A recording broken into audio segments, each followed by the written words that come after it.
Hoy toca con los buscadores de tesoros del Mercadona. Mercadona. Bueno, el tema de hoy principalmente va a ser la historia, pero yo quiero ir un poco más profundo de ello, o sea, quiero saber dónde se empieza, cómo se estudia, qué herramientas hay, cómo se realiza. Luego ya ¿Quieres pasamos un saber, poco, luego ya quieres pasamos saber un de poco todos para los, el nuestro, que es quieres saber todos los intríngulis, ¿no? Los intríngulis de la historia. yo quiero verlo todo, a ver cómo empieza, cómo es. Es como cuando de pequeño abrías el cassette y decías que hay dentro. Pues esto es lo mismo. Bueno, depende también mucho de qué parte de la historia quieras tratar, depende de la etapa cronológica que quieras tratar, porque no es lo mismo hablar de la prehistoria, que no hay nada escrito, que te tienes que basar en restos arqueológicos y en yacimientos, a, por ejemplo, la contemporánea, que tenemos ya incluso fotografías y vídeos. Entonces, siempre depende de la cronología o de la época a la que quieras estudiar. Por ejemplo, eso, la prehistoria, pues con yacimientos y restos arqueológicos, historia clásica, Roma, Grecia, Egipto, pues también con restos arqueológicos, pero ya empieza a haber escritura, empieza a estar papiro, las tablillas, empiezan a existir ya murales que nos empiezan a ver y poder estudiar los comportamientos humanos y así sucesivamente. O sea que empiezas literalmente pues con las fuentes, tanto escritas como arqueológicas. Sería esa la primera fase para empezar a estudiar la historia. Alma. ¿Ves cómo hablas muy bien? No, hombre, no, ya hace muchos años ya. Bueno, yo quiero confesarte que cuando era pequeño me gustaba mucho leer libros y me colaba yo en la biblioteca. Y el último año no llega a devolver uno, que era de la civilización romana. Y yo desde aquí quiero animar a todo el mundo a que haga lo mismo, a que robe libros, que así por lo menos te llenas de cultura. Bueno, pero este fue por un buen caso, ¿no? Fue para estudiar historia, por lo menos romana. Bueno, yo es que era la edición de Disney, que son las más caras. Y como me gustaba tanto la portada y todo, digo, pues me la quedo. Bueno, sí, está bien, está bien. Oye, si te dio con que te diera por leer, ya con eso me conformo, aunque haya sido por la mala vía, pero te dio por leer. Mala vida, no sé, pero todo sí que lo ha hecho mal. Oye, estás perdonado, estás perdonado. A lo mejor la biblioteca no piensa lo mismo, pero bueno. Mira, pasan ya muchos años ya, que se aguante. Bueno, quiero decir, ¿cómo empezaste a estudiar historia? ¿Fue algo vocacional? ¿Qué referentes tenías? ¿Te gustaba ya desde pequeño? Pues eso es una historia larga, si tienes tiempo te la Sí, sí, cuento. sí. Yo aquí para cascar tengo tiempo, ¿eh?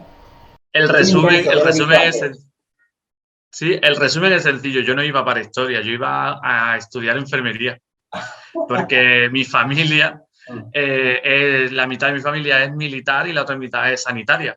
Entonces, pues yo, claro, entonces yo o iba a ser militar o iba a ser sanitario. En este caso yo no me llevo bien con que me ordenen ni que me manden, entonces pues sanitario, enfermero.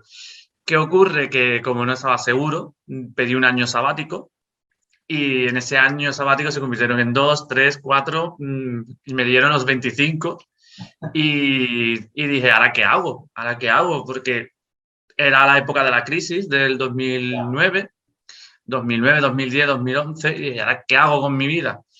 Y dije, pues mira, para ser un nini y no hacer nada, voy a estudiar. Y ahí fue cuando empecé a mirar hacia adentro y decir, ¿qué es lo que te gusta? Y yo desde chiquitito, que aquí es la pregunta que me has hecho, desde chiquitito, lo que más recuerdo es mi madre leyéndome revistas de historia, poniéndome documentales, enseñándome, llevándome a museos, hablándome de historia.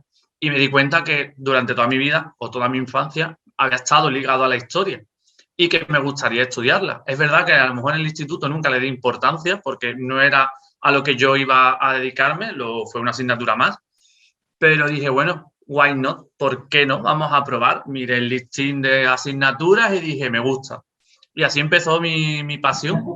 También es verdad que estaba muy ligado a que soy muy fan de la mitología, me encanta la mitología griega, soy muy, muy fan. Y también dije, bueno, es una forma de estudiar esos mitos o incluso descubrir nuevos. Y eso fue lo que me llevó a estudiar la carrera de historia. Luego ya me aficioné a la arqueología y bueno, fue otra rama, pero empecé por ahí. Sí, sí, no. Poco a poco que tengo aquí el guión. Vale, vale. Además, muy currado que el otro tenía 30 páginas, este tiene 12. Ah, que sí. Tampoco te creas que tengo tanto, ¿eh? No, fue mi marido, me dijo, a ver, a este señor no lo tengas aquí todo el día, reduce. Bueno, yo ahora mismo tengo tiempo. Espera, a ver. Sí, ¿cómo empezaste a difundir este tema sobre las redes sociales? Pues a ver, es curioso y gracioso por partes iguales. Como muchos sabréis, al finalizar las carreras o los grados o los másteres que hace un trabajo, además de un trabajo de grado, trabajo de fin. Somos pobres, ninguno hemos ido a la universidad. Bueno, pues cuando acabas la carrera o cuando acabas el máster, tienes que hacer un trabajo escrito sobre un tema. ¿Qué ocurre? Que a mí me costaba mucho, por mi forma de ser, me cuesta mucho centrarme en algo, me disperso como cuando veo pasar una mosca y necesitaba cambiar. No sé si es porque soy Géminis, que dice que somos muy bipolares y muy constantes, pero me costaba sentarme en el ordenador a escribir sobre un solo tema. Y a lo mejor me ponía a mirar en internet y me derivaba uno y me derivaba otro y dije, ¿por qué no me pongo a escribir otros temas? Hago un blog y así, cuando me aburra de escribir de lo que tengo que escribir, pues escribo de otras cosas. Y así como nació el blog, que el primero que tuve fue el blog, es como nació mi pasión por la investigación, que ya estaba ahí un poco latente en investigar sobre temas. Y fue como empecé, por ahí, por obligación, pero también poco a poco por obligarme a escribir. Claro, una cosa luego lleva a la otra, luego tenemos una cámara, un vídeo. Luego, no, bueno, lo de la cámara del vídeo fue porque llevado ya un par de años con el blog, que incluso me habían dado un premio. Oh, sí, ¿eh? Bueno, sí, me dieron un premio por un artículo y dije, bueno, pues mal no escribo, supongo. Vamos a ver, vamos a preguntar. Hice el perfil de Instagram para difundir todavía más esos temas de los que yo hablaba. Empecé a hacer hilos, empecé a escribir más artículos, más asiduos y llegó un momento en el que tenía una serie de seguidores y dije, bueno, vamos a preguntar qué queréis que sea el siguiente paso, un podcast o el canal de YouTube, y por mayoría salió el canal de YouTube. Ya luego el siguiente nivel, que es un OnlyFans. Pues mira, oye, a lo mejor lo tengo ya y no lo he dicho, ¿eh? Lo siguiente va a ser vender fotos de calzoncillo o fotos de pie. No sé, estoy ahí buscando. Sí, es que la idea le ha gustado mucho. Bueno, espera, que me he abrumado yo ahora, tanto que decía. Bueno, que es normal esta. A ver, normalmente cuando se piensa en un historiador o un arqueólogo siempre viene a la cabeza Lara Croft. ¿A ti te pasó lo mismo? Sí, bueno, eso y Indiana Jones, ¿no? Siempre Sí, pero ya es un setero, no cuenta. Siempre nos dicen, bueno, cuando he hablado con algún chico, ¿qué eres? ¿Historiador? ¿Qué luego? Ah, como Lara Croft, como Indiana Jones. Pues sí, siempre te lo suelen, pero es que en realidad Lara Croft y Indiana Jones eran saqueadores. Es verdad que Indiana Jones era historiador, pero al fin y al cabo no era arqueólogo, era saqueador. Es muy distinto un saqueador a un arqueólogo. El arqueólogo tiene que investigar, tiene que ir paso a paso por estratigrafías, nivel a nivel, para desentrañar lo que ahí se encuentra. De ahí que sea tan importante la labor del arqueólogo y que, por ejemplo, últimamente han salido muchas noticias de que la Guardia Civil ha rescatado X número de restos arqueológicos que estaban en el mercado negro. Eso se ha descontextualizado. Ahora mismo tú no sabes en qué contexto estaba ese resto, si era una villa romana, si es que estaba allí por casualidad. De ahí es la labor tan importante de los arqueólogos y que es verdad que la cosa que más referencia hay es Lara Croft, Indiana Jones, o Uncharted, que ahora... No. Anchate no, también que es hetero. Bueno, Indiana Jones también era Sí, pero se le perdona por la época. Claro. Pero bueno, que sí, que es verdad que es gracioso que nos mezclen con ellos, pero nada que ver con ellos dos, que eran al fin y al cabo, eran estudiosos de la historia, pero no eran muy devotos del ritual de arqueología que hay que tener. Bueno, niveles, expediciones, eso es un videojuego. Ahí Lara Croft cumple. Claro, no, a ver, expediciones hay catas arqueológicas, hay mucha investigación antes de meter un pico o una pala en la arena, hay mucha investigación detrás, muchísimas horas de lecturas, porque tú no haces un boquete así como así, a no ser que salga algo por, yo qué sé, por espontáneo, que hagan una obra y salga un resto. Pero si quieres investigar y buscar, por ejemplo, que te digo, una ciudad romana que se sepa que existió, La ciudad de Petra, cuando se encontró. por ejemplo, o la de Troya, que siempre se pensó que era un mito, y hubo un investigador que luchó, investigó, leyó, hasta que dio por fin con la Troya, que todo el mundo pensaba que era un mito, Sí. igual que ocurre con la Atlántida, hasta que se encontró con la Troya. ¿Dónde se encontró Troya, por cierto? No me acuerdo exactamente de la fecha, pero creo que... No, ¿dónde? En Turquía. Está en Turquía. Turquía, ¿eh? Vaya. Está en Turquía, claro, en la zona de Turquía, de ahí que además se encontró con que se supo que hubo una batalla porque se encontró un montón de restos de flecha, un montón de restos de cuerpo, o sea que se supo que esa era Troya, por eso, por todos los restos arqueológicos. Sí. Tú imagínate que alguien hubiese encontrado por hacer un boquete para arar en la tierra, si hubiese encontrado esas flechas, las quita y se las lleva. Tú ya no hubiese sabido que haya habido una batalla, tú lo único que ves es en una vitrina de alguien X en su casa muchas flechas. Ya te ha quitado el contexto, ya no sabes que eso había sido una batalla. Y todo eso hundido en el Mediterráneo, ¿no? Claro, todo eso es, bueno, yo estoy más especializado en eso, en las culturas mediterráneas, en Grecia, en Roma, sobre todo en Grecia y Roma, pero claro, los turcos, bueno, los egipcios, también estaban los etruscos, los íberos, que eran un montón, los fenicios, que eran muchísimas culturas del Mediterráneo y muchísimos yacimientos y muchísimas ciudades. ¿Los celtas cuentan o son más del norte? Porque también se asentaron en el Mediterráneo. ¿Los celtas también cuentan o son más del norte? Bueno, se asentaron en el Mediterráneo. Los celtas no suelen, bueno, pueden contar porque puede haber yacimientos por la zona, pero normalmente suelen ser del norte. No, pero como se asentaron en el Mediterráneo y tal. En España estuvieron los celtíberos, que es una mezcla entre íberos y celtas, pero normalmente suelen estar en la cuenca del norte, por la zona del Cantábrico y del Atlántico, suelen ser la zona de los celtas. Galicia, Navarra, bueno. Claro. ¿Ah, sí? ¿Aquí en Navarra se han encontrado restos?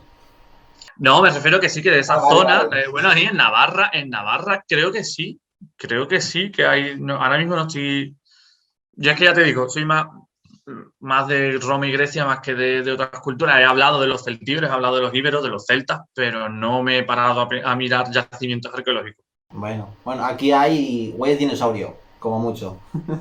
Bueno, sí, verdad, tenéis pues es poco conocido. Yo todavía recuerdo una anécdota en la carrera de una chica que dijo, en prehistoria, en la asignatura de prehistoria, dijo a la profesora, ¿cuándo vamos a hablar de los dinosaurios? Y la profesora la miró y dijo, aquí no se estudia, eso es otra carrera.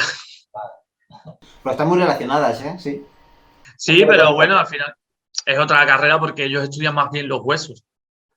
Yo puedo a lo mejor encontrar que me he encontrado con un esqueleto y a lo mejor por X característica puedo determinar si es hombre o mujer, pero no es mi función, eso lo tiene que hacer otro. De ahí que la arqueología sea tan bonita porque hay multidisciplinas, hay muchísima gente en una excavación, no solamente arqueólogos.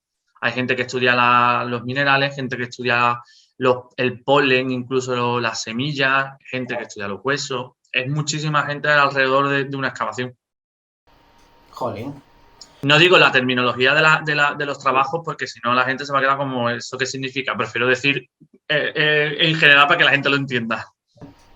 Sí, arqueólogos, antropólogos. Claro, pero si me puedo decir todos los logos, lo mismo la gente dice, pero este hombre que está diciendo, ¿no?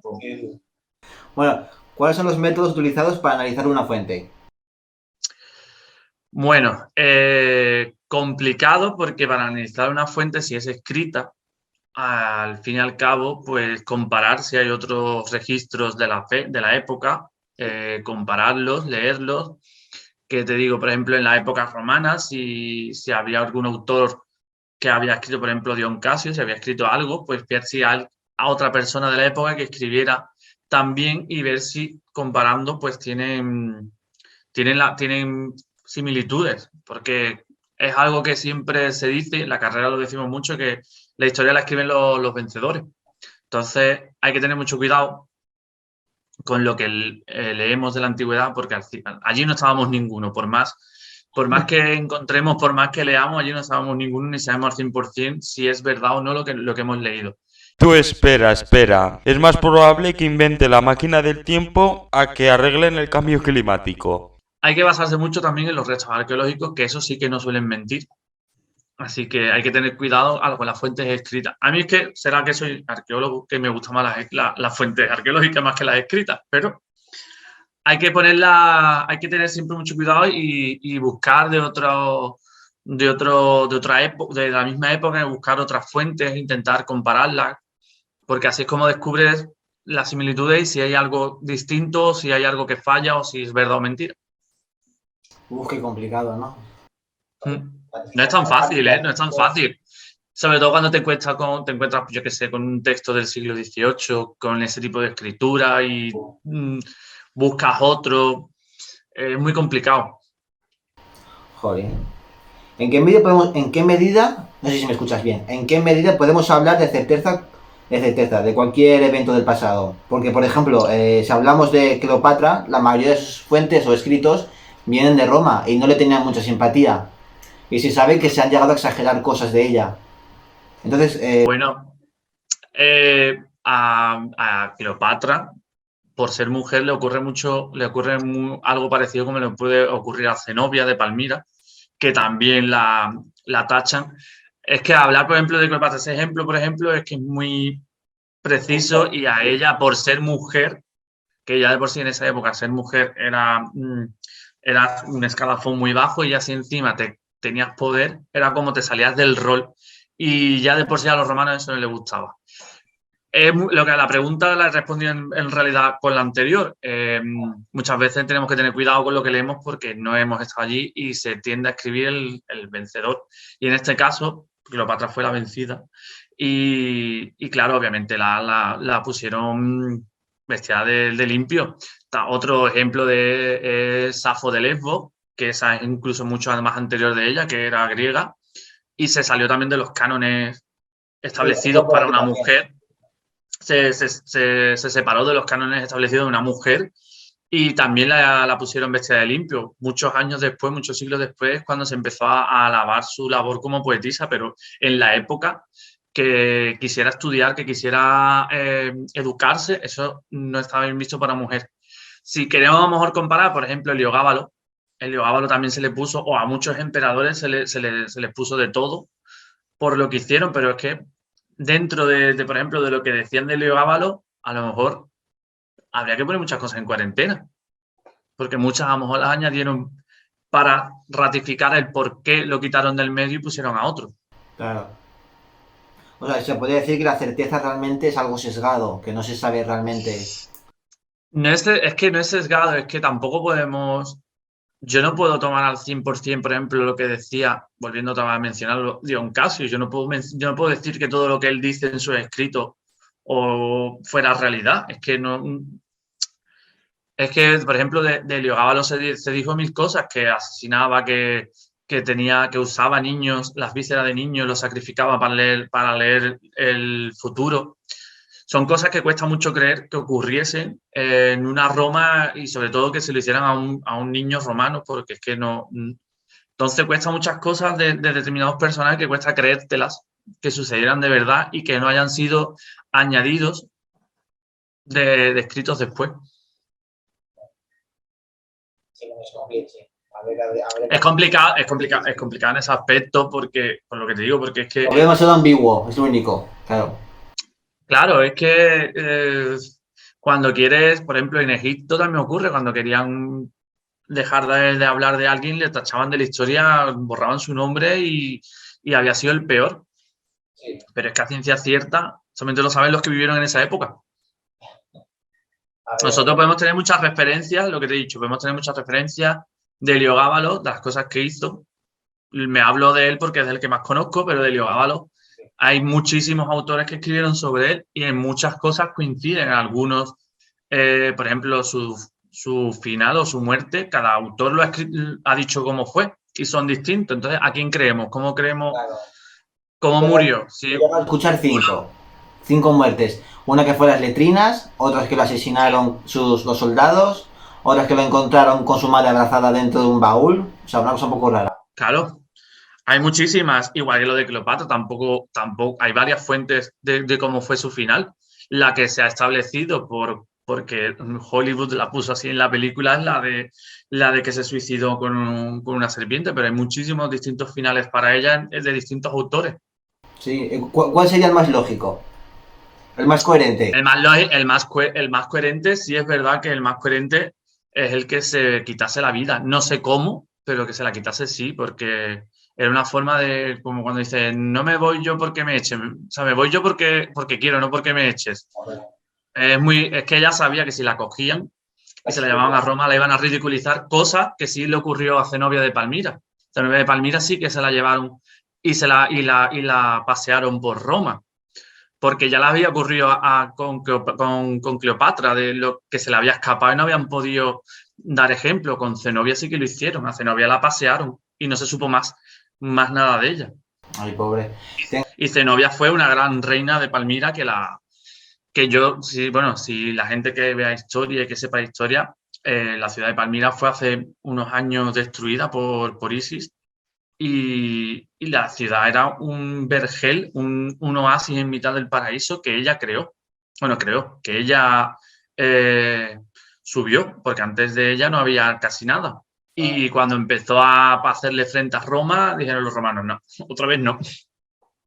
O sea, hizo un poco como los Sims, ¿no? Puso un truco y montó una ciudad. Sí, en plan, otras no se nos cachondea de nosotros. Y a ella sí que se la llevaron presa. Claro, si no tengo entendido, una de las maneras también, después de matarlos, humillándolos, eran que les cortaban la cabeza y luego los arrastraban el cuerpo por Roma. Bueno, eso se lo hacen bueno, eso es una de las hipótesis que le dicen que le hicieron, por ejemplo, a Heliogábal. Ah, sí, ¿eh? La realidad es que cualquier tipo de humillación pública era lo que se solía ocurrir, ya fuese eso, latigazo en plena calle, poner una cabeza en la puerta, crucifixión, que fue lo que más empleó los romanos, fueron la crucifixión. Pero a Heliogábalo, la realidad o lo que está establecido es que lo tiraron al Tíber y nunca más se supo de él, nunca se recuperó su cuerpo. Joder. ¿Por qué esa obsesión con la muerte? Yo es que no lo entiendo. ¿Con qué? ¿Con la muerte? Sí, obsesión con la muerte. ¿Por qué esa obsesión con la muerte? Pero ¿a qué te refieres con esa obsesión por la muerte? ¿Por matar o por... Por matar, por humillar, por conquistar, o sea, todo sangre. Bueno, pero porque nosotros tenemos un concepto ahora mismo de la vida distinto a los que tenían hace 2000 años y nosotros ahora mismo le valoramos muchísimo más la vida que lo que hacían, bueno, y tampoco te creas porque visto los últimos acontecimientos no podemos decir que valoremos mucho, pero sí puede ser que sea más que hace 2000 años. Los romanos pensaban que solamente los romanos eran aptos, el resto eran nada. Entonces el asesinar era muy distinto. Claro, bárbaro significa extranjero, ¿no?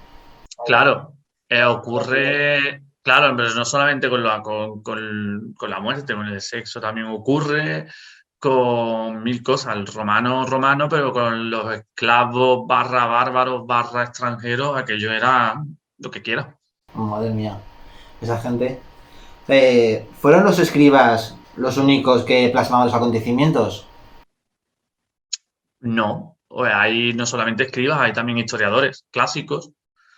Pues eso, está Estrabón, está Plinio, el que hemos dicho antes, Dion Casio. Jordi Hurtado, él siempre estuvo en medio de la historia y de nuestro espíritu. Hay muchísimos otros. ¿Eran historiadores de verdad o eran como filósofos? Una mezcla un poco rara. No, eran personas que registraban la historia, registraban los hechos históricos. Existían ya muchos de ellos, toman ejemplo de los escribas egipcios, pero la verdad que otros, por ejemplo, pues viajaban por el mundo y registrando lo que veían, las ciudades en las que estaban. No, los escribas, es que no sé cómo explicártelo, pero los escribas no solamente escribían de historia, escribían de todo. O sea, al fin y al cabo, transcribían, escribían otros libros, hacían muchas cosas, muchas labores, no solamente históricas. Claro, eran el Twitter de aquella época. Bueno, sí, más que el Twitter, yo diría el ebook de la época. Un poco el Facebook, ¿no? Acá hay un muro, lo lees. Claro, pero allí, por ejemplo, la biblioteca de Alejandría, cada vez que llegaba alguien y tenía un libro, tenía que llevarlo a la biblioteca y si no estaba registrado, allí los escribas lo duplicaban y lo guardaban. Así, ¿eh? O sea, duplicaban todos pergaminos. Claro, todos los pergaminos, todos, bueno, libros, dicho libro, Ya, bueno, sí, te entiendo. y todos los textos nuevos que llegaban a Alejandría se transcribían en la biblioteca y ya luego se le daba a su usuario. De ahí que fuese la biblioteca más grande del mundo, porque es que todo lo que entraba allí había que transcribirlo y volverlo a escribir en otro sitio para que se quedara allí, una copia. Joder. Pues qué pena que luego se quemara. Era eso, el internet de la época, más que eso, el internet de la época. Claro. ¿Cuál es la importancia de la imaginación en tu trabajo? Repítemela que no te he escuchado bien. Que hablo muy rápido, lo siento. ¿Cuál es la importancia de la imaginación en tu trabajo? Bueno, más que de la imaginación, sí, pero más que de la imaginación es de teorizar, porque cuando encontramos un yacimiento, más que imaginarnos qué es lo que podría ser, que también lo podemos hacer, es teorizar con los restos que hemos encontrado qué podría ser. Por lo mejor aquí hemos encontrado un fuego o un horno, entonces pues a lo mejor esto podría ser pues, un taller alfarero, porque hay un horno. Pero eso sí que no lo imaginamos. La imaginación es importante, pero más importante es el teorizar y con los restos que encontremos, ver qué es lo que podría ser, porque lo que te digo, y vuelvo otra vez a lo anterior, necesitamos que no se quiten los restos arqueológicos de su sitio para poder contextualizarlo y poder saber qué es lo que había ahí. Porque si no, sí que tendríamos que tirar de imaginación y ver qué es lo que hay. Bueno, ahora con las nuevas tecnologías ha ayudado mucho a hacer reconstrucciones, ¿no? En 3D, ¿cómo serían? Claro, las nuevas tecnologías ayudan muchísimo a la reconstrucción, pues desde una villa romana a cómo podría ser un templo que está destruido. Ayudan mucho en ese aspecto y sobre todo las tecnologías 3D que ayudan a ver y saber cómo podría ser y si encuentra a lo mejor un resto en otro lado, pues decir, por lo mejor es de ahí, porque, por ejemplo, aquí hay un yacimiento que se llama Baelo Claudia, que es una ciudad romana muy importante, y se han encontrado restos del teatro, se han encontrado a muchos metros de distancia. ¿Por qué? Pues porque hubo un tsunami que destruyó eso y se llevó ese trozo. Pues se estudia y se ve que ese trozo, pues es de aquí, no puede ser, ¿dónde puede ser? Entonces se encajan las piezas y se ve que era del teatro, y se ve que es de un teatro. De ahí que sea tan importante también las nuevas tecnologías, también para no tener que hacer boquetes innecesariamente. Ahora ya puedes coger un globo y hacer una imagen desde arriba y ver qué es lo que hay debajo del suelo sin a lo mejor tener que hacer un boquete, que antes había que excavar sí o sí. Ahora ya, pues más o menos, pues mira, aquí hay una figura cuadrada que no es natural porque la naturaleza no suele hacer formas geométricas. Entonces, pues a lo mejor ahí hay algo. Entonces ya haces una cata y las tecnologías ayudan muchísimo. Oye, ¿qué permisos se necesitan para hacer una expedición? O sea, ¿hay que ir al ayuntamiento del lugar o cómo funciona? Una expedición barra una excavación, ¿no? Pues depende, porque hay... Yo te hablo, por ejemplo, de cuando quisieron meter una camarita dentro de una pirámide en el que, en el que quisieron ver cómo era por dentro. Sí, para saber qué es lo que había y saber si había otra sala anexa. Ahí supongo que le tendrían que pedir permiso al Ministerio de Cultura egipcio, que se calla más de lo que sabe. Sí. Pero, por ejemplo, aquí en España, si quieres hacer algo, por ejemplo, que se sepa que hay, por ejemplo, aquí hay una ciudad oculta que se llama Asta Regia. Uy, qué bonito. ¿Cómo? ¿Cómo repite? Hasta Regia. Asta Regia. Hasta Regia. Es Sí, bonito, me gusta el nombre, ¿eh? Fíjate, si lo pillas, el que tenga ya la palabra regia implica que esa ciudad fue muy importante. Y se sabe que existió porque hay muchísimos restos arqueológicos, se sabe dónde estaba, pero no está excavada. ¿Por qué? Porque está dentro de un complejo privado de una persona que es su propiedad. Ahora poco a poco se está llevando a cabo pues labores de arqueológicas porque la Junta de Andalucía ha subvencionado y ha ayudado, el Ministerio de Cultura o la Delegación de Cultura ha puesto también de por medio, la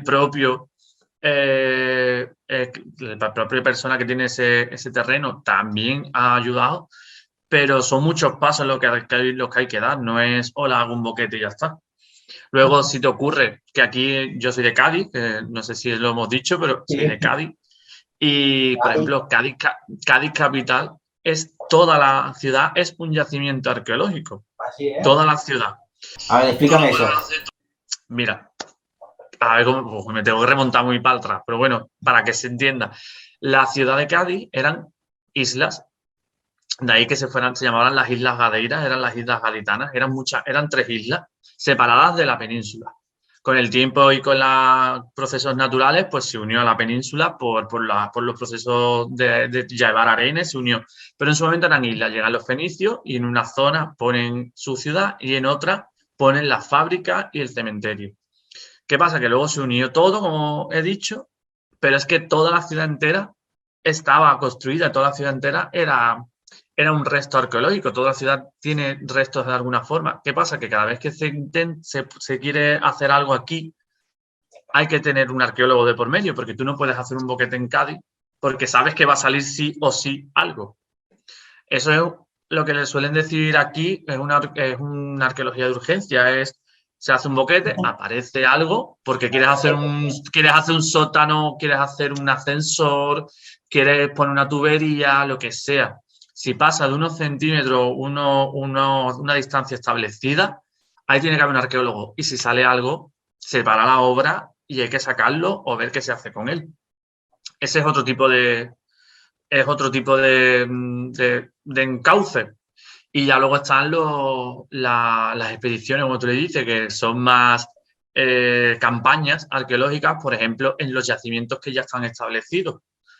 Que, a ver, para cambiar y no decir algo de mi ciudad, pues yo qué sé, te puedo decir en Itálica, en Sevilla, pues cada X tiempo se hacen campañas, en Egipto se hacen campañas porque se sabe que ahí hay algo y cada X tiempo, pues yo que te digo, 2 meses tienes de campaña para excavar eso y en 2 meses tienes que excavar ya hasta el año que viene porque hay que renovar permisos. Son formas distintas de hacer arqueología. Buah, Egipto tiene que estar ya súper explotada. ¿Verdad? ¿Te ha quedado claro? ¿Te ha quedado claro? Sí, ha quedado claro, lo he entendido. ¿Se me entiende? Sí, ¿se te entiende? ¿Se me escucha? ¿Se me oye? Él sí, pero tú no. Hola, dígame. Vale, ya sé por dónde iba. ¿Se sabe en qué año empezó la historia? Porque algunas teorías dicen que hablan del comienzo de la tabla cuneiforme sumeria. Volver a repetir, porque entre que se escucha... Hola, no es que hables rápido, no es que hables rápido, es que se me entrecorta y entonces me cuesta entender el contexto. Repite. Sí que habla rápido, pero él tampoco oye. Es como juntar el hambre con las ganas de comer. Qué majo, qué amable. A ver, ¿se sabe en qué año comenzó la historia? Porque algunas teorías indican que fue más o menos en la construcción de la tabla sumeria cuneiforme. ¿Que cuándo empezó la historia me estás preguntando? Pues en verdad, a ver, lo de la tabla cuneiforme, supongo que eso es la escritura, cuando nació la escritura. A ver, la historia como tal, como la conocemos nosotros, se remonta a miles de años. Desde los ancestros, que yo no estoy muy puesto, pero desde los ancestros Australopithecus y tal, etcétera, que hasta que llega el Homo sapiens sapiens. Pero todo eso es historia también, es prehistoria, y luego pasó a la protohistoria, a la edad del bronce y tal, hasta la historia clásica que conocemos, pero a partir de ahí. Las tablas cuneiformes es la primera escritura que nació en el mundo, que fueron los mesopotámicos, de ahí que se le diga que es la cuna de la civilización y tal, porque ellos son los primeros que escriben lo que hablan. Hasta ese momento lo único que tenemos registrado son pinturas rupestres en paredes que nos dan un contexto de lo que ellos pensaban y veían, pero nunca ninguno había escrito lo que hablaban. ¿Sabéis hablar alguna lengua muerta? No, ojalá, me encantaría. Para poder insultar a la gente y meterme con ellos sin que lo supieran, me encantaría.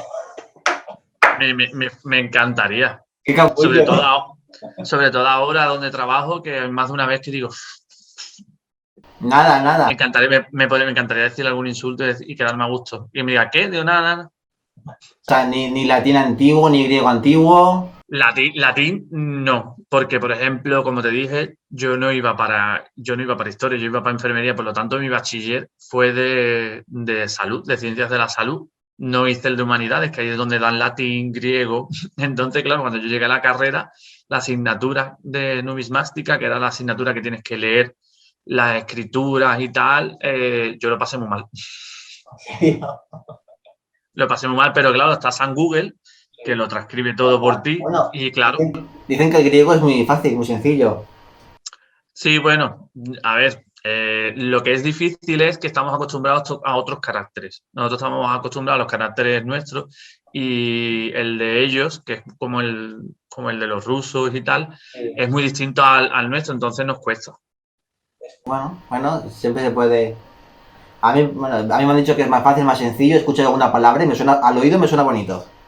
Sí, bueno, todos creo que nos volvimos fan del griego cuando ganó, bueno, cuando conocimos a Lenny Fureira, ¿no? Creo que todos nos hicimos fan del griego. O Costas Maltaki. Porque claro. Es como plan, te he pillado, ¿no? Yo es que, a ver, yo es verdad que escucho todo tipo de música de todos los idiomas, pero empecé a escuchar más en griego cuando la conocí a ella y me empecé a escuchar su discografía, no solamente escuchaba Fuego, ya escuché todas. Y ya pues, más o menos algunas cosas que entendía. Ah, mira. Bueno, si hay alguna alternativa, podemos hablar lengua puzzle como Harry Potter y ya está. Claro. Perfecto. Entonces has trabajado, has ido algún hallazgo. He hecho prácticas y sí, he trabajado. Algún yacimiento no he ido a trabajar, pero sí, por ejemplo, me tocó una labor que a mí me encantó, que fue limpiar muertitos, como yo le digo. Me tocó limpiar esqueletos romanos de hace 2000 años y lejos de que yo pensé que me iba a decir, yo voy a tocar un cráneo, voy a tocar... Porque al fin y al cabo, yo los cráneos que había visto hasta la época eran de mentira. O sea, yo qué sé, eran falsos, pero es que este estaba tocando un cráneo de una persona de hace 2000 años. Y me tocó limpiarlos porque estaban llenos de arena. Me tocó limpiarlos, colocarlos bien para luego mandarlos al museo. Y eso creo que fue la parte que más me gustó de todo lo que he hecho de arqueología. Por eso mismo, porque es que piensa, tengo un fémur de hace 2000 años de una persona que hace 2000 años estaba andando. O tengo eso, un cráneo de alguien de hace 2000 años, de una chica, de un chico, a saber qué cuál era su historia. Me ponía a pensar mientras que lo limpiaba. ¿Y quién era? ¿De dónde venía? ¿Qué es lo que hacía? Es que es... Por ejemplo, la gente que excava las fosas de la guerra civil, ese sí que no me gustaría hacerlo nunca. Porque todavía te encuentras los tejidos, te puedes encontrar zapatos, puedes encontrar incluso todavía gente que no está a lo mejor del todo descompuesta y encima tienes que trabajar muchas veces con los familiares o con la gente alrededor viéndote. No es una labor, no tiene que ser una labor bonita. Yo tengo amigos que hacen esa labor, que son arqueólogos y excavan fosas comunes y siempre me lo dicen que es que no es bonita en el sentido de que, bueno, están sacando a la luz esos restos y dándole a lo mejor un cierre a muchas familias, pero yo en esa parte no. Yo prefiero tocar algo que hace 2000 años pasó y ya está. ¿Te imaginas en plan ser o no ser? Esa es la cuestión. No te creas, no te creas. No suelen estar enteros, Los cráneos, por el peso si están enterrados en arenas, por el peso de la propia arena, los cráneos acaban rotos. Hostia, ¿en serio? ¿Tan débiles son? Claro, date cuenta que yo lo que he excavado son más restos romanos, fenicios y tal, que esos, algunos sí que estaban metidos en pequeñas tumbas, pero por regla general la arena aplasta y destroza los cráneos. Los cráneos estaban destrozados, mandíbula por un lado y tal, tú tenías que ir poquito a poco con un pincelito quitando arena y teniendo cuidado. Tú con un brazo de dentadura de mira, para la falta de los dientes. No, mira, la anécdota de esa época éramos mi amiga y yo, mi compañera Laura, que la quiero mucho, y ella es egiptóloga, por ejemplo. Un besito desde aquí. La pelea era, nos peleábamos por coger los cráneos, para limpiar los cráneos. ¿En serio? Qué cabrón. Sí, pero él tiene su motivo, y es que el mito de que a todo el mundo se le enterraba en época romana y griega con una moneda en los ojos y tal, eso no. Que se ve mucho en las películas. en las películas, pero eso no era del todo cierto. No ocurre en todos los casos, ni siempre. Y a lo mejor no eran 2 monedas, a lo mejor era una que se ponía debajo de la lengua y tampoco. Entonces, en algunos casos sí que aparecían monedas, en otros no. Entonces, ella y yo nos peleábamos porque, claro, si había habido una moneda en los ojos o en la lengua, quedaba luego dentro del cráneo. Entonces, claro, cuando limpiábamos el cráneo nos podía aparecer la moneda. La moneda de la suerte. Nada, si es que luego las monedas están más que vistas, ahora todo el mundo, ahora encontrar una moneda excepcional es muy complicado. Si es que casi todas, entre las que se han llevado a la gente despoliada y las que están ya en el museo, Pues dan caras, ¿no? no te creas, ¿eh? No, más que la peseta. Por desgracia no. Hay sitios en los que te las puedes encontrar muy baratas, por desgracia. Ah, sí, ¿eh? A euro te las puedes encontrar y todo. ¿En serio? O sea que sí, que vale menos que una peseta. Ujú. Vamos, yo sé de un sitio en Sevilla que es de coleccionismo y fui hace relativamente poco, hace un mes creo que fui, y me topé con eso, con cajas llenas de monedas romanas, bueno, romanas, árabes, en fin, y eran a euros.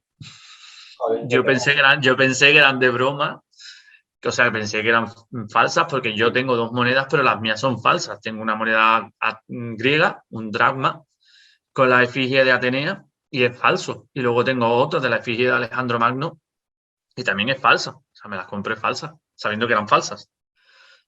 Porque no se me ocurriría comprarme una... Tuve la tentación, sí es verdad que tuve la tentación, pero es que ese tipo de cosas han salido, esas monedas han salido de un expolio, que es lo que hablamos al principio.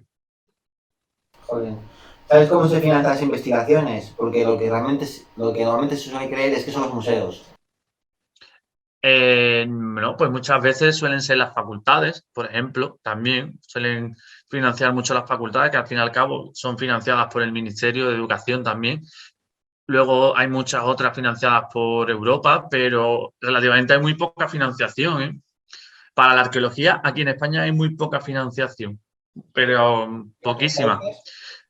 ¿Qué? ¿Y en otros países? En otros países no lo conozco, pero sé que aquí en España lo que es a la cultura en general la tienen muy abandonada. Sí, ¿eh? Más de lo que pensamos. Más de lo que pensamos. Muchísimo más y sobre todo, vamos, con decirte que hay museos que cierran porque no tienen empleados, cierran a lo mejor en verano porque no tienen empleados, cuando hay un montón de historiadores y un montón de personal y auxiliares de biblioteca, de museo y tal que están en el paro. ¿Por qué? No es porque no haya empleo, sino es que lo que no hay es dinero para esa gente. Me sorprende porque si te pones a mirar luego los panfletos estos turísticos se ponen a presumir, por ejemplo, de las pinturas de Altamira. A ver, que es muy distinto a que somos muy ricos culturalmente. Sí. En España somos muy ricos culturalmente.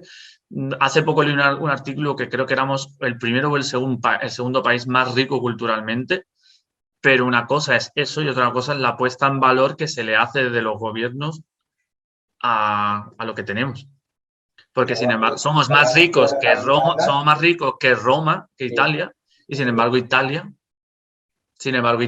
nosotros, mira, por ejemplo, en Cádiz tenemos los 2 únicos sarcófagos fenicio-púnicos que existen en Occidente, los tenemos aquí. Muy poca gente lo sabe. O sea, hace poco acompañé a una compañera que historiadora que es de Chile, que trabaja en redes sociales, que divulga en redes sociales, además es catedrática, y estuve con ella y la llevé al museo y cuando se los enseñé me dijo, esto no lo conocía.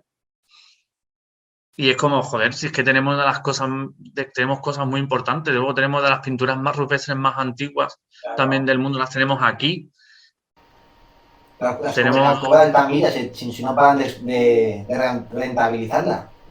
Claro, y sin embargo se conocen más las de Francia, que son más recientes que las nuestras. Bueno, pues hay... Es lo que te digo, desde el gobierno no, que me escucho italiano, desde el gobierno no hacen lo que deberían de hacer. Pero no te digo partidos, digo en general desde el gobierno. Sí, porque da igual el color que sea. Sí. No, sí, los partidos políticos al final no dejan de ser una panda de sociópatas, así que les da igual todo eso. Lo que les importa es estar allí, chupar del bote Buah, qué mal. Bueno, hablando de financiación. Mira, lo tengo aquí apuntado y remarcado. Para que lo sepas.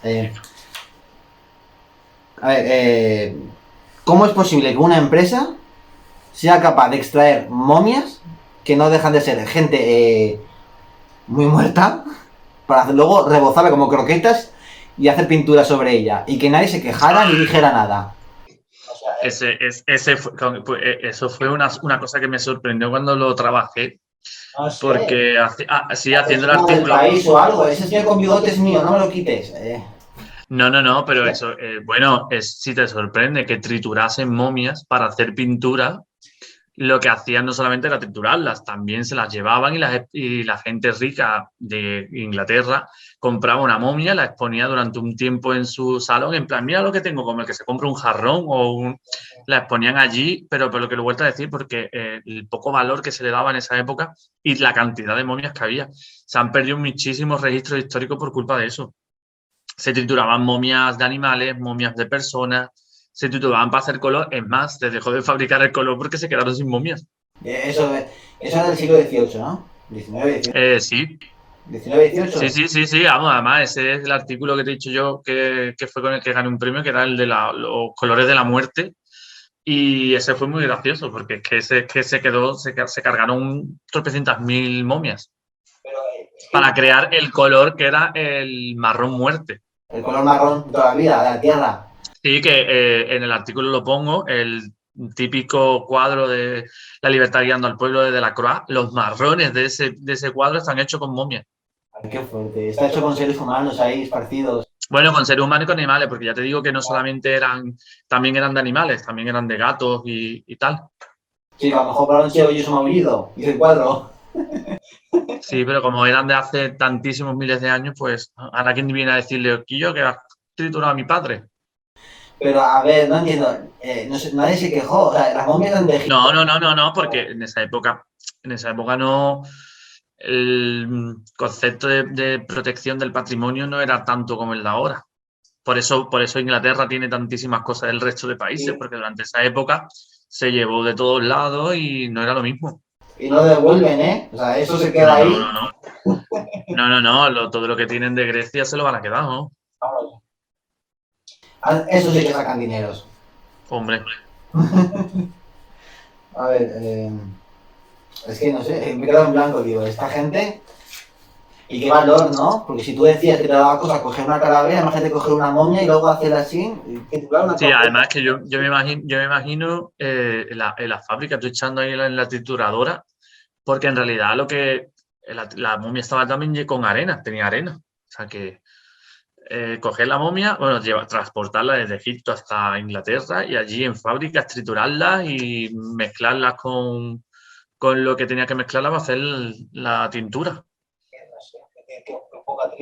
Además que el nombre de la pintura, era muy bonito, Caput Mortuum. O sea que, o marrón momia, que también se le decía. Si lo dices rápido suena capullo muerto. Sí, Caput Mortuum. Pero vamos, era eso o marrón momia, ya como tú quisieras. Aquí yo dame el marrón momia. ¿Te imaginas? No, 2,50, toma. Bueno, una pregunta un poco controversial. Quiero que te mojes, que no seas objetivo, que seas una persona muy sesgada. En teoría, los historiadores tenemos que ser. No. Aquí la imparcialidad no existe. Vale. Libros como la Torá, la Biblia o el Corán se podrán considerar de rigor histórico. Sí, no, ¿hasta qué punto? Hostia, esta pregunta me la hicieron hace poco, no me acuerdo quién fue. Ah, sí. Sí, me hicieron esa misma pregunta, no me acuerdo quién fue. Y la verdad, a ver, rigor histórico. A ver, ¿cómo lo explico? No, si mojarme me puedo mojar. O sea, es como alguien me preguntó, ahora mismo no caigo, lo mismo fuiste tú hablando contigo y no me caigo, pero alguien me preguntó que por qué, no, fue en el canal de YouTube, alguien me preguntó que por qué hablaba, pues yo decía AD o DC, antes de Cristo o después de Cristo, cuando no se sabe si Cristo existió. Y ahí sí que me mojé y dije, es que existen registros de que Jesucristo existió. O sea, eso se da por hecho de que sí es verdad que existió. Ya luego está el dogma de fe de que creas que es o no hijo de un dios y que tenía poderes. Ya eso ya fuera parte. Se sabe perfectamente ya a día de hoy de que, por ejemplo, la Biblia es un compendio de libros que en una determinada fecha dijeron, un grupo de hombres dijeron que hay que establecerlo y vamos a coger de aquí, de aquí, de aquí, de aquí, de aquí, de aquí. El diluvio, por ejemplo, la historia del diluvio es una historia que se conocía de la época de Mesopotamia, de Gilgamesh, y se transcribió, se modificó y se añadió. Como el que hace un corte y pega en la actualidad. Corte y pego, pues algo parecido. Luego se sabe que muchos textos se desecharon, que son los textos apócrifos. Y Como es de María Magdalena, que no sé por qué, las quitaron. Claro. Fue una seguidora de Jesús, una de las más fieles. Que había que darle a la figura de Jesús una forma y una característica, una apariencia para que se le viera más Dios. Si tenía mujer e hijos, ya no era tan mundano. Que Jesús tuvo una seguidora que fue María Magdalena, pero seguidora, que no... Sí, a ver, eso se sabe que fue seguidora. Lo que pasa es que hay mucha gente que cree que no fue solamente una seguidora, sino que también fue un apóstol como el resto. Lo que pasa, y bueno, y en muchos otros casos que la gente cree que fue su mujer y tuvo hijos, etcétera, pero ya te digo que si ocurrió o no ocurrió, como lo que ha llegado hasta nuestros días es lo que se estableció en un determinado momento por una determinada serie de personas, no lo vamos a saber porque es lo que se ha quedado establecido y lo que no se han ocupado ya perfectamente de los anales de la historia de perderlo y de borrarlo. Entonces, a la pregunta tuya, yo siempre me he tomado ese tipo de textos, no porque yo sea ateo o no sea creyente de ninguna, pero siempre me lo he tomado como eso, como libros. Ya cada uno que yo acepto todas las religiones, que hagan lo que quieran, pero es verdad que ese tipo de textos no pueden ser más allá de libros. Ya, bueno, se puede tomar más como una filosofía. No, porque es que si me por ejemplo... No, digo... Sí, no hablo de rigor histórico, sino que actualmente a lo mejor se puede considerar como algo más filosófico, ¿no? Una forma de vida y tal. Yo acepto que sí, que o sea, ese tipo de religiones ayuda a muchísima gente porque tienen una fe, tienen un camino a seguir. Entonces, la gente que lo coge para algo bueno, es como todo en esa vida. Si coges algo y eres muy obsesivo y eres muy extremista, los extremos no son buenos, ni para un lado, para algo bueno, ni para algo malo. En este tema, pues lo mismo. Las religiones, cuando son muy extremistas, ya lo hemos dado por visto que no. Ocurrió en todas. En la católica, ocurre en la árabe, en la musulmana, en todas. Entonces, los extremos no son buenos. Lo que hay que coger, las partes buenas.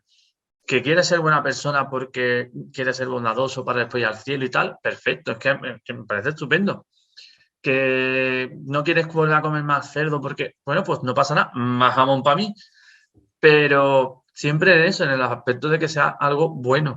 Lo que pasa es que existen los extremos y acaban pues desvirtualizando o desvirtuando la imagen que tienen de esas religiones.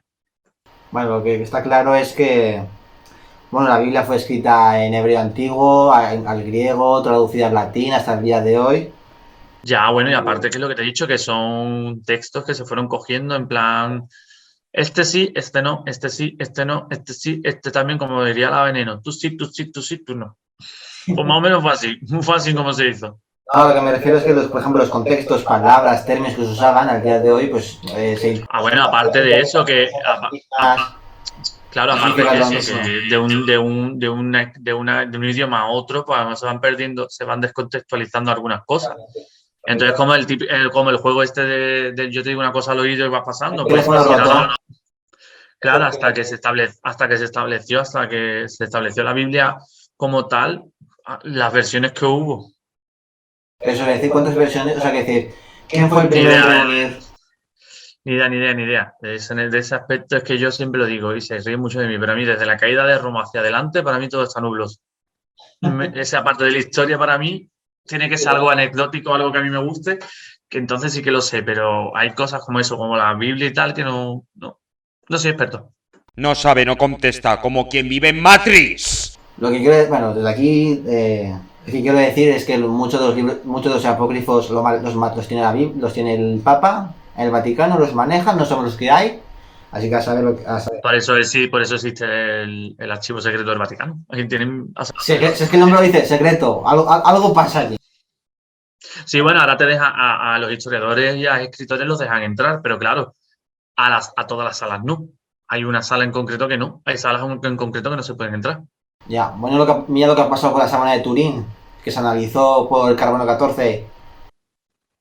Sí, pero bueno, es que en cuestión restos y de estos cristianos, eso es demasiado.